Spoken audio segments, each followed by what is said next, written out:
Hey guys, it's Adam Rose, Western Ohio Mortgage. I'm the Vice President and Senior Loan Officer located here in Sydney, Ohio, and this is another episode of the Mortgage Guy podcast. And this week we're going to do a little bit of a shorter video and a little bit more buyer education.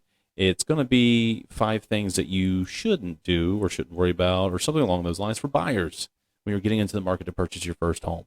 A lot of people are always worried about misconceptions, what you should do, what you shouldn't do, the no's, the do's, the don'ts, all this fun stuff. So I wanted to touch on them, right? These are things that we talk to buyers about when we do their loan application. But, before you even jump into thinking about purchasing a home, it might be something that you want to consider or start making moves on to make sure we're not making any mistakes ahead of time, right? So let's talk about these. I got 5 things listed here that we should entertain or be thinking about when you're getting ready to purchase a home.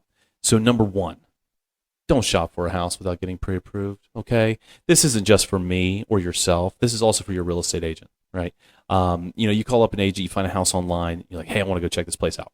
First thing, please call your lender, right? Give us a shout, or whoever your buddy is that's doing your loan for you. Give them a call ahead of time.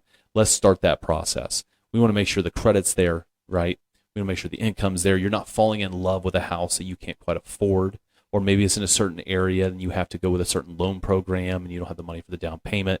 We want to work these options out way ahead of the game before you dive into the market and you fall in love with something that you just can't quite make work, right? So that's number 1, right? Let's go ahead and call your lender. Let's get it pre-approved. No square peg, round hole this stuff. We want to make sure you're prepared to go. And don't assume. This is number 2. Don't assume you need 20% down. We kind of touched on this last week, actually.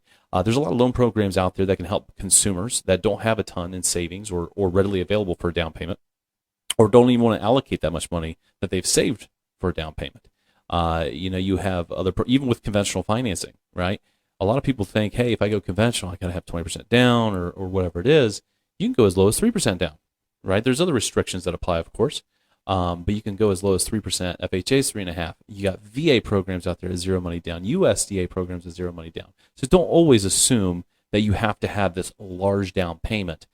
In this market, I have been advising people that maybe we minimize the down payment a little bit more. And why I suggest that, we are kind of at peak market conditions, right? Home values are very, very high right now. Rates are a touch bit high right now, so you're going to want to maybe refinance in the future. But the benefit is if you're buying a $100,000 house, instead of putting $20,000 down on the home, maybe you do $5,000 down payment, and that extra $15,000, can be used towards covering closing costs instead of asking for it to get your offer accepted. And you could use that excess money to purchase appliances or new furniture, or you get into the home and something goes south on you. Water heater goes out and you got a $1,200 repair. So don't always assume you have to have all this money saved. Maybe minimize that out-of-pocket expense, that down payment, and save for other things, just in case you run into it. Number 3, don't max out your credit card debt. All right. So this is kind of a big deal when it comes to credit. And this is something that you're going to want to do, not necessarily during the process, right, is before you decide to apply for a home loan. And it might be months in advance. So if you're ever even considering doing it, one of the first steps that we advise buyers to do to boost credit score is to make sure their credit utilization ratio is in line. So credit utilization ratio, what is that? So what it is taking a calculation of how much credit you have available to you versus how much you're actually using, right? So if you have a $10,000 limit on all your credit cards out there and you have a $5,000 balance, you're at a 50% credit utilization ratio. Well, the sweet spot really, really wants you, and don't think you have to pay everything off, because you don't, but it's that 25 to 33% range of credit utilization ratio is going to boost your score and maximize the points on a monthly basis. So this is something that you want to be in practice on way before you purchase a home, and even after you purchase a home, just to keep your credit score up where it needs to be, just in case you have to apply for financing for a car later down the road or something like that. So make sure you use that, you apply it, make those extra payments every month or a lump sum payment, and keep that balance right in line, or that 25 to 33% of 25 to 33% of the limit is where you want to keep that. Number 4, do not, I repeat, do not get on a spending spree because we're buying a new house and you feel like this beautiful new home, it needs a new car. Don't do it. Do not do it. So many people have made a mistake and have done this. they have shown up to the closing in a brand new vehicle, and the closer looks at it and goes, "That's really nice. Are those temporary tags?" Yeah. You just say no. All right. So don't buy the new vehicle. And the reason that is during this process, we do credit monitoring. Okay. So, at the beginning of the application, we say, hey, you know what? Don't take out any new credit cards. Don't jack them up. Don't make any major purchases. Don't buy a car. This is why. We're going to get a notification. You get a credit inquiry on your credit report. So you go down the road to Buckeye Ford or wherever you're going, and you saw that beautiful new truck look great in your new driveway. We're going to know.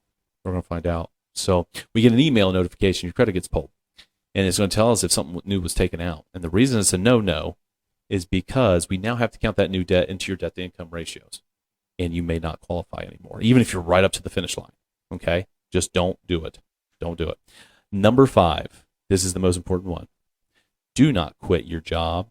Do not switch employers in the middle of this process. Is it something we can remedy? Yes, we can remedy it, but it takes time. And in this market, when we have contract dates that we're running into, the last thing we want to do is delay your closing for X amount of days or X amount of weeks until your new employer gets us enough pay stubs to validate your employment history and that you have sufficient income in order to close on this house. All right? So no job switching whatsoever. And how are we going to find out? Well, it's like a small town, baby.